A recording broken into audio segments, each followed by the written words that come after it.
শাড়ি পরে নামাজ পড়লে নারীদের নামাজ হয় না, এটা অনেক নারীরাই জানেন না। নারীদের শাড়ি পরা এটা জটিল একটা ব্যাপার। আপনি যখন শাড়ি পরে নামাজ পড়েন তখন আপনার শরীরের অঙ্গ প্রত্যঙ্গগুলো পরিপূর্ণভাবে ঢাকা হয় না।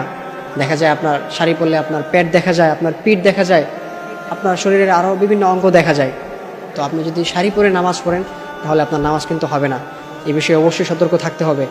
আপনি সারা বছর নামাজ পড়তেছেন, আপনার নামাজ কিন্তু কবুল হচ্ছে না, আপনার নামাজ কিন্তু হচ্ছে না। নামাজ পড়তে হলে আপনাকে অবশ্যই পরিপূর্ণ ঢেকে, আপনার মাথা থেকে একদম পা পর্যন্ত ঢেকে এরপর আপনাকে নামাজ পড়তে হবে, তাহলেই কিন্তু আপনার নামাজটা হবে, আর না হয় কিন্তু আপনার নামাজ কবুল হবে না। এই জন্য এখন দেখবেন নামাজের জন্য কিন্তু অনেক হিজাব বের হয়েছে, যেগুলো একদম মাথা থেকে পা পর্যন্ত পরিপূর্ণ ঢাকা থাকে। এই ধরনের পোশাকগুলো পরে আপনারা নামাজ পড়বেন, আর না হয় কিন্তু আপনাদের নামাজ হবে না। আপনার যদি চুল দেখা যায়, আপনার যদি শরীরের কোনো অঙ্গ দেখা যায়, তাহলে কিন্তু নামাজ হবে না। পরিপূর্ণভাবে ঢেকে এরপর আপনাকে নামাজ পড়তে হবে, তাহলেই কিন্তু আপনার নামাজটা আল্লাহ তাআলার কাছে কবুল হবে।